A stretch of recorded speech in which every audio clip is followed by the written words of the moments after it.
में पर्यावरण मंत्री इमरान हुसैन की बैठक जारी है। बढ़ते प्रदूषण को लेकर बैठक बुलाई गई है। ग्रुप से जुड़ी सभी एजेंसियों को बैठक में बुलाया गया है। प्रदूषण के मौजूदा हालात को देखते हुए ऑड इवन पर भी हो सकता है विचार।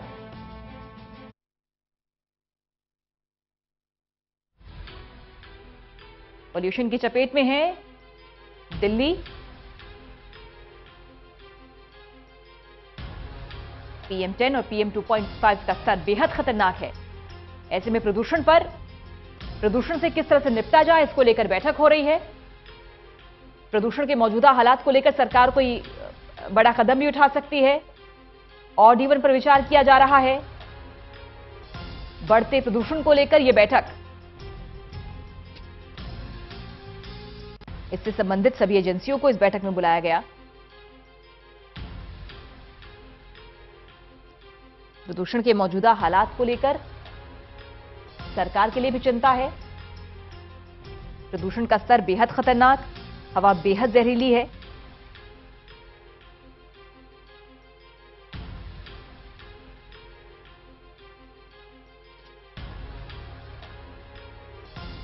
बढ़ते प्रदूषण को लेकर बैठक बुलाई गई है।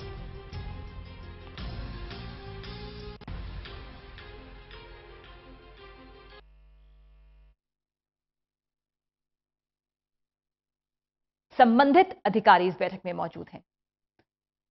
पर्यावरण मंत्री इमरान हुसैन ये बैठक की अध्यक्षता कर रहे हैं। एक गंभीर समस्या प्रदूषण, जिसकी चपेट में पूरी दिल्ली NCR, बेहद घातक ये प्रदूषण स्तर बहुत ज्यादा है। विश्वजीत झा जुड़े हुए हैं फोन लाइन पर। विश्वजीत, बैठक जारी है, क्या कुछ खबरें छनकर आप तक? देखिए, चूंकि प्रदूषण का स्तर जो है वो अब भी खतरनाक स्तर पर है और ये हालात तब है जबकि पहले सरकार ये मान रही थी कि पराली की वजह से प्रदूषण हो रहा है, लेकिन अब पराली का कोई संकट नहीं है, इसके बावजूद प्रदूषण हो रहा है, तो उस पर भी चर्चा की जा रही है। इसके अलावा किस तरह से जो मौजूदा हालात हैं उससे कैसे निपटा जाए, उसको लेकर विचार किया जा रहा है। और पर्यावरण मंत्री ने जो दिल्ली प्रदूषण कंट्रोल कमेटी जो है उससे एक रिपोर्ट मांगी है कि पराली से प्रदूषण नहीं होने की स्थिति में मौजूदा समय में जो प्रदूषण हो रही है उसके पीछे क्या वजह है, कौन कौन से कारक हैं जिससे कि पोल्यूशन पैदा हो रहा है, उसके लिए एक हफ्ते में रिपोर्ट मांगी है। इसके अलावा सड़कों पर प्रदूषण ना हो, इसको लेकर सड़क के किनारे पानी के छिड़काव की बात कही गई है। ऊंची इमारतों से पानी के छिड़काव की बात कही गई है, निर्देश दिए गए हैं। इसके अलावा ये भी कंस्ट्रक्शन साइट से जो गाड़ियां निकल रही हैं उनके टायरों को धोकर बाहर सड़कों पर लाने दिया जाए, इस तरह के भी निर्देश दिए गए हैं।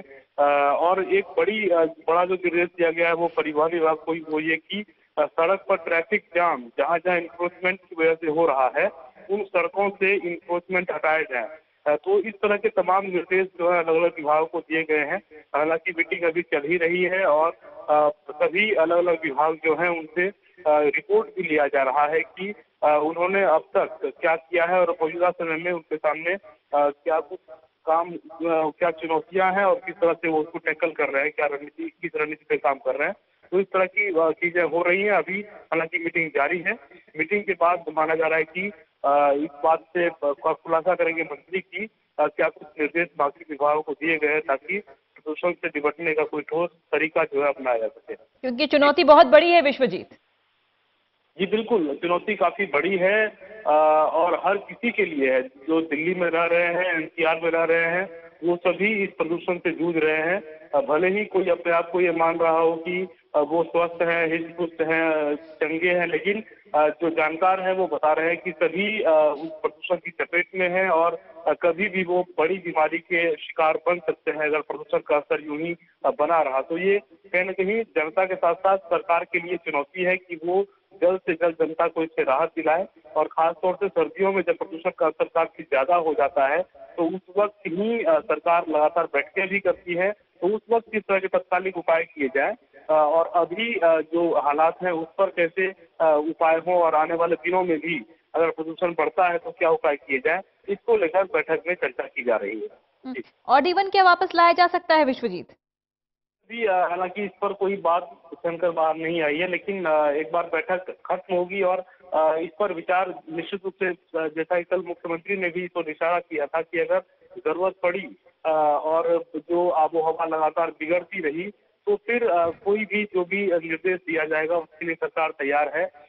लेकिन आज जो अलग अलग विभागों की रिपोर्ट ली जाएगी उसके बाद ये तय होगा कि ऑड इवन पर विचार किया जा रहा है या फिर इसे आगे की बैठक के लिए टाला जाएगा। जी, शुक्रिया आपका विश्वजीत झा इस खबर पर जानकारी देने के लिए। अपडेट लेंगे इस बैठक के बाद आपसे।